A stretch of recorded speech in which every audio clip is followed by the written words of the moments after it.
Morning. Well, looks like the tide's out. Should be able to get across that low crossing. It sort of rained on and off during the night, but there isn't actually any wind at the moment or any rain, so that's all good. It's a little bit misty out there today,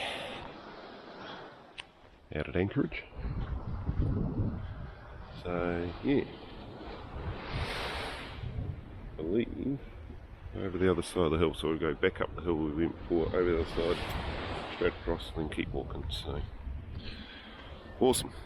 Alright, pack up the tent, breakfast time, and we'll get going.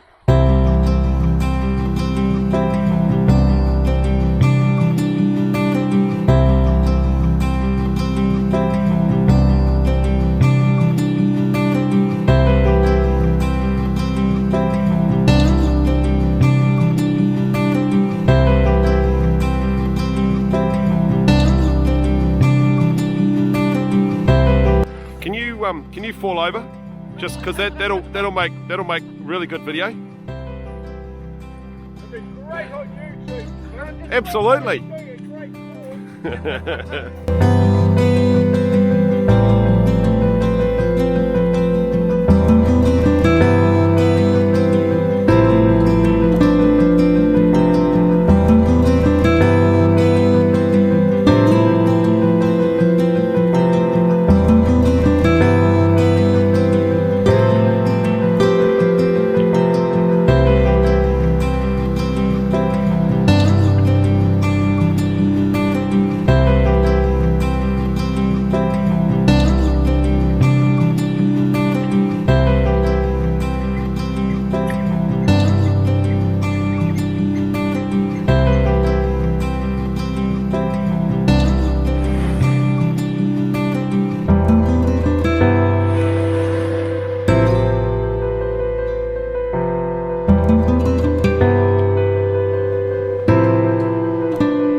So this is Bark Bay. I believe we walk around there tomorrow at low tide. It's not too far away from high tide. There's a nice hut over there with a fire going, which we're not going to be getting into. Just going to check out to see what kind of tent sites we've got around the side here. It's certainly going to be beach, well, on the sand rather. And it's still raining. What's the time? About 1 o'clock. It was actually supposed to clear up this afternoon. I think it's got a bit warmer as well. So. Yes.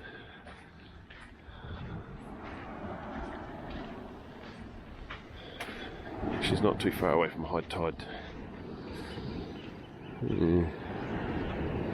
She'll be a bit exposed. Hopefully the wind won't get up too much.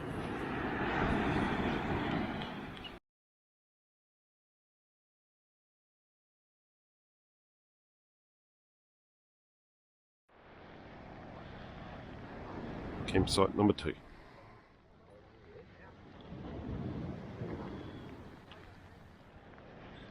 Gary and Paul underneath there.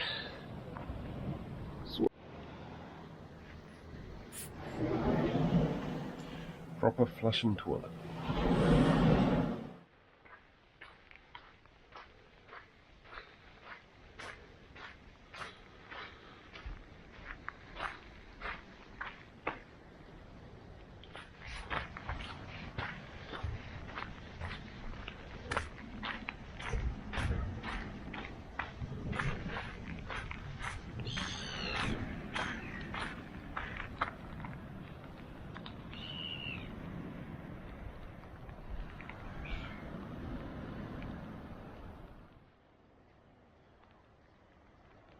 Silver fin,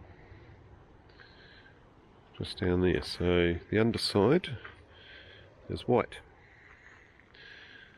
The idea is, if you find a silver fern tree and you're lost, and you know someone's looking for you, take a couple of branches off, because it's green from the top, take a couple of branches off and turn them upside down, and it will stand out for the rescuers that are flying overhead to look for you. And of course it's a national emblem of New Zealand.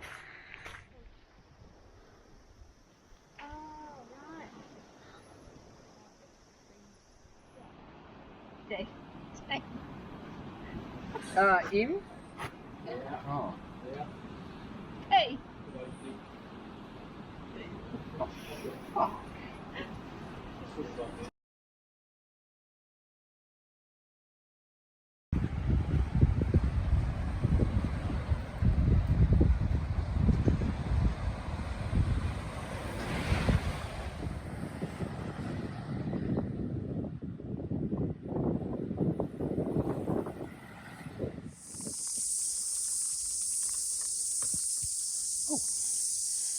you doing hiding there?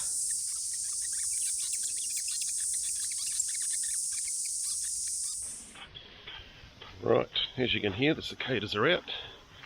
It's a nice sunny day. It's going to be hot today, I think.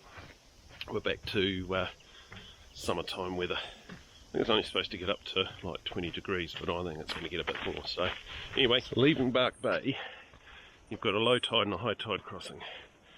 Saves about 600 metres, but you definitely have to either have bare feet or boat shoes or something along those lines to get across.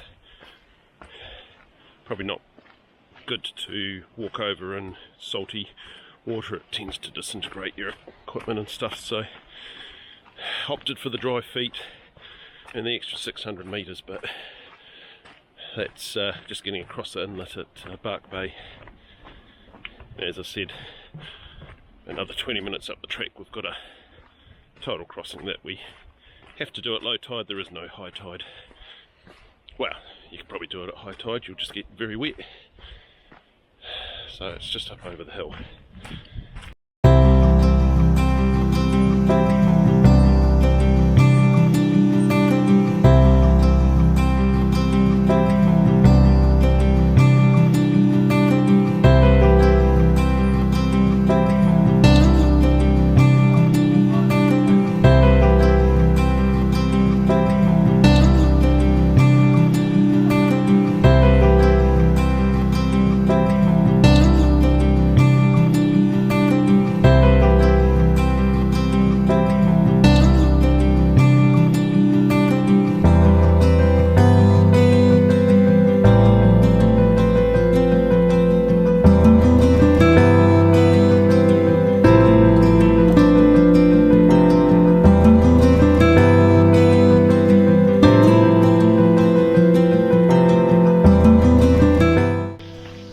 That we're going to get pizza at the lodge at Awaroa. The lodge that does pizza and coffee and what have you, which is not something I normally get on a tramp, but everybody's wandering down. It's a 20-minute walk down off the track to get to them, and then we'll wander up and do the next hour or so back to off to the camp. So guess we're having pizza for lunch.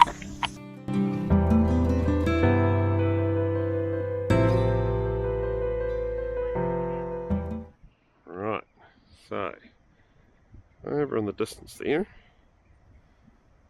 there's a bit of a smudge on the horizon. It's a bit hard to tell really at the moment. That's the pine trees at the lighthouse at Farewell Spit. Farewell Spit goes in the distance along sort of the horizon from there. So that's pretty cool, because I was at Farewell Spit and those trees there are over 100 years old. They're pine trees, over 100 years old, and they cleared all of Farewell Spit to farm it, and then they put the lighthouse there and found that all the sand just blew up against the lighthouse and the houses and stuff, so they had to plant some trees. So they planted trees over 100 years ago, and those are the pine trees. So during the day, that's what you look out for the end of the spit, so you don't run aground. And obviously at night you've got a lighthouse that has a beacon that shines through. So anyway, about 1.4 k's away, and it should be downhill from here, so we'll get into it. Right, so they've obviously made a new track, which isn't on your topo maps anymore, so we saw the old track a bit further downhill. So the new track has got quite a nasty wee climb. It's not too bad for the first sort of 3/4 of an hour from the turn off to the lodge, and then she gets really steep and really nasty, so we've got quite a steep downhill to go all the way over to there. So yes, so we didn't think we were going to get that climb because we're going off the topo map, and yeah, we did. So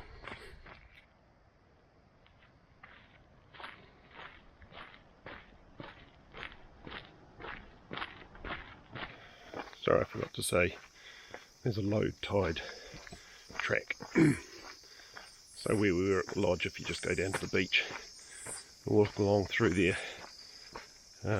it's quite a shortcut and flat, and you don't go up and down hills and those sort of bits and pieces. But unfortunately, it was about 1, 2 o'clock that we were at the hut, at the lodge, and it was high tide, so that wasn't an option. But it comes out just past there, and I believe there's another 600 or 700 metres to the campsite. So yes, so if you strike that right, you can take the low tide mark crossing. I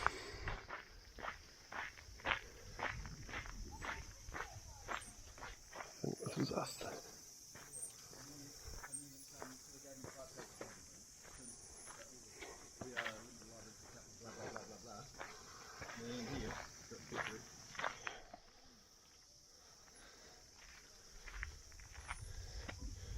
Campsite. Toilets up there. Kitchen over there. Gary and Paul here with the wicker. Get out of it. Come on, get out of it. And a bit more of a campsite down here. Don't know whose that is. We're off for a swim.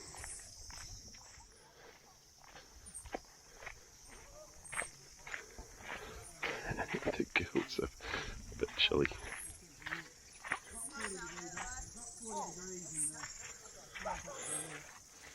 Gary's out the middle.